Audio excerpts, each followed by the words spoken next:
سروک شپیل آزادی کردستان سیامند حاجو به داخویانیه که گوگل که استیار بو و گهشت روداوی دست کار کشاند داخویانیه ده کج روداوی رجحاتی شاندن سیامند حاجو ده بیجه جبو کو بهتر خدمت کردین سوریه بکه وی اف بریار دایه دوی داخویانیه دهاتیه کو او ده بیجه یعنی ده بیجه از 14 سالیه خوده دما کل آلمانیا لبرلین خواندکار بوم بو اندام کومله خواندکار و جوان کرد پشره دما کو ادیب و خواندکار زانینگه و دمه ده بیجه جوه دمه و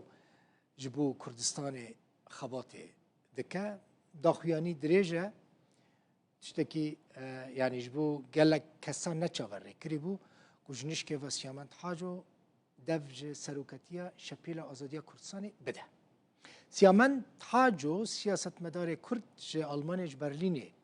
لگلمنه سیامند تبخیراتی جبو منو گله کسان براسی سپریز بو اف سبب چه بود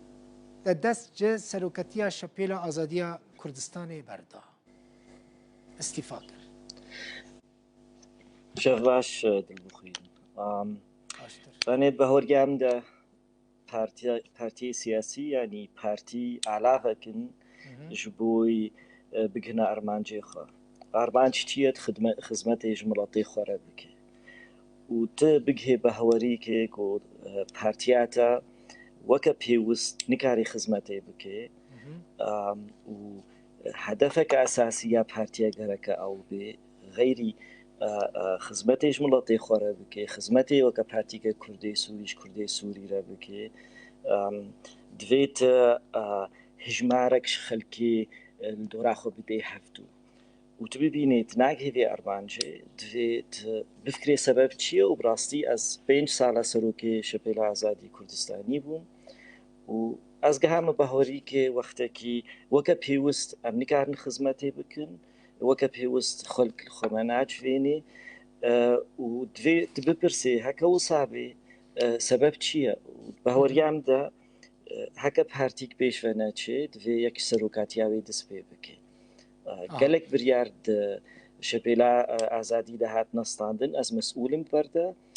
هکه سرکفتی به از مسئولین برده و هکه نسرکفتی به دیسا اگرک از مسئولین برده و من بریارستاند او وکه داخواز وکه متخواست وکه بلکی ملاتي ما كرسانا سوري تخواست بیش کتن چینت بو و از سبب کی اساسی ما اثرو کی وی پارتی من دوست مسئولیت بگرم خالو ما جیم بریارستاند استقلال خو بدن بلکی حوالی قیادی کسی نورن کاربن بهتر خدمتی بکن و کپیوست یعنی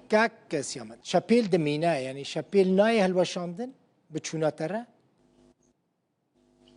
ناش شپیل دمینه سیاست شپیل زیوید کن بردوام منی و اجید منم اندامه کی شپیل از سر استا انجمن یا برلین از کاری خوب کم بس براستی و کم گوت تبگه وی بهوری پارتیات پیش و ناچه دوید بپرسی سبب چیه و از من دیت پیوسته گوهرتنک چه ببی و گوهرتن دوید سروکاتیه دا چه به هک پارتی باشه یعنی چیش بر سبب که ادیت کاری سیاسی ناکی ناز کاری سیاسی بردوام کم و کم گو از پارتی داد مینم بس ند سروکاتیا پارتی دا و ند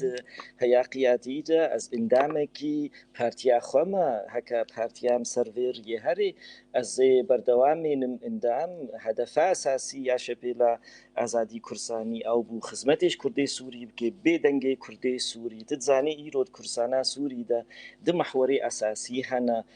انجمنان اجتماعی یا کردی و پیدی و ام دوی بهاری و اجی دوی بهاری و هجماره که مزنج کردی سوری دوی بهاری نه اف هر دو محور نصر بخونه نه برجوندی کردی سوری دکارت کن انجمنان اجتماعی علاوه که دستی پارتی دموکرات کردستان عراقی و پیدی علاوه که دستی پیکاکادا برجوندی کردی ترکی و کردی عراقی اف هر دو محورها بريفد بالنجبر جوندي كردي سوري متخص ريك السيا ريك دخوازي كردي سوري بين زمان برجوندي كردي سوري دا كاركي بس من كاري بو موي بكن وكم قوت واختات نكار بي تنبي ريكا سيا وتخلكين كار بي الدوراخو بجفيني صدي صد كي ماسيا سروكاتيه و داخوازك مظن هيا كردي سوري جو ام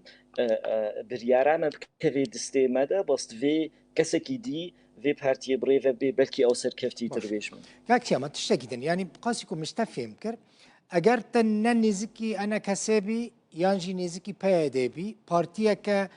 دوری وان بیل دروی وان بی نکاری سرکفتی بیل روز آوای کردستانه؟ از فشلی بس نمعنى انك نكاري سر كفتي بي اس سياستا خدا سر نكتم من نكاري بو براستي هيزا كسسية آفا بكن جو كاربي ببي الترناتيفك و هردو محوري جو نش بوي برجوندي كردي سوري كارتكن هيفيام هاي تفجر كديتشي يعني هفالي من يبردوام بكن او كاربن سركفتي بن سروكين وسروكان وكاركي باشترج بكي او هيفي من براستي از بس بهوريام دقلكي قرينga تفجرك سياسي كردي هبي بری هر تشتی بر جوندی کردی سوری بپارێزن ئەم زانن کوردستانە سووری ئیرۆ پێدێ برێڤەت بێ بەس نەش بەر جۆندی کوردی سووریرە کارتکێت زانێ کورسانە سووری بەترۆلاخوا غازاخوا زیراعەتا خود gelekî zengîle ئەما وان کوردستان پاراستن ڕۆژەڤایی کوردستانی هێزن سووریا دموکراتیک ڕۆژەڤایی کوردستانی پاراستن بێتر 11,000 شەهید دانوی سەوەک نمونە یعنی زاني اف قوتنك يعني براستي اس جي نقان يعني نوع باراس باني كسنا دي هبانا بباريزن بحسيا جي هب جاج برد قوت ام سوري باريزن ديجي اسرائيل وام زانينا بحسي بان هناك دي سوري باراس بان ايرو اف كسي هات نصر دستلاتي دبيجن نعم بانا بشار نتشوبا بشار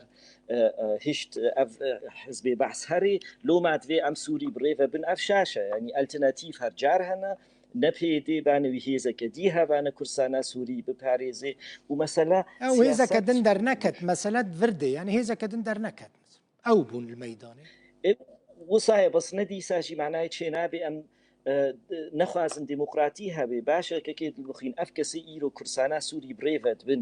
چ شرعەتیاوە هەیە يعني نهات نهل بجارتن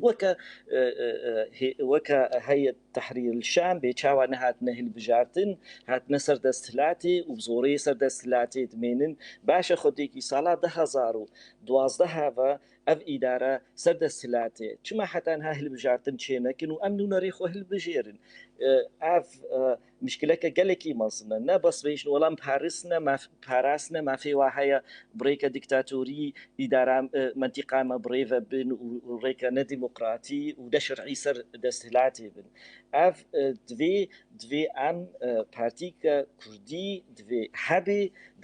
دنگی کردی سوری بی و نه دنگی کردی عراقی بی و نه دنگی کردی ترکی بی برجبوی برجواندی مکار که از فشلیم دوی کاری دبراستی و کم گود از هیوید کم هێزێک هەواڵێ من یێ بەردەوام کاری خۆ بکن سەرکەفتی بن بەس gelekî giring e dengê Kurdî Sûrî hebe û ev ne bercewendiyê mesliha xelkê re karkin vê em ji bercewendiyê xwe re ji bercewendiyê Kurdî Sûriye karkin heta niha ev hêz çê nebûye me mihawele kir bes em ne serkeftî lê tu eger tu dibêjî tu weke serokê şepêla azadiyê ne serkeftî bûyî لێ کاری دنده gelekî serkeftî kek siyamet zêde neheqîr xwe neke yanî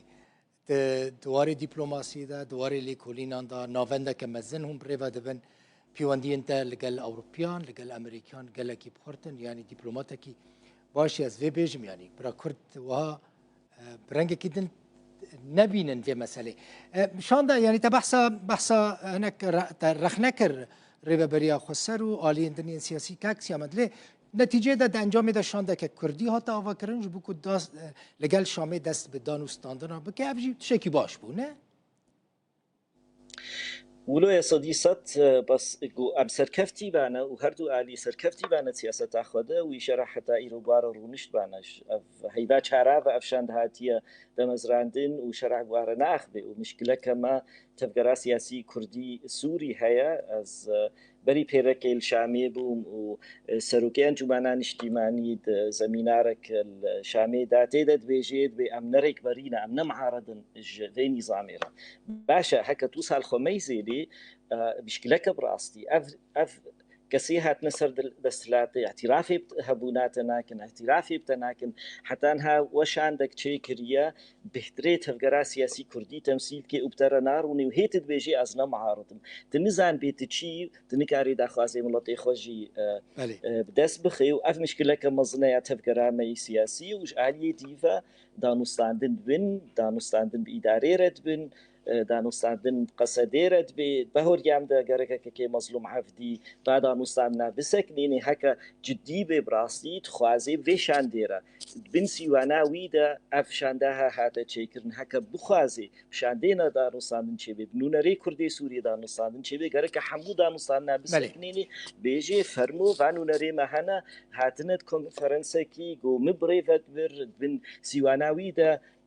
برێڤە چوو ئەف نوونەرەی کوردی سوورینە نوونەرەی وای سیاسینە بوارە ڕوودن بەسوێ ناکێش بەر وەکەم گوت ئەم بەرجەوەندی وکەکەی مەزلوم عەبدیژی بەرجەوەندی پێکاکە پارێزێ و نە بەرجەوەندی کوردی سووری سیامەند حاجۆ سیاستمەداری کورد ji Almanyayê ji Berlînê gelekî spas.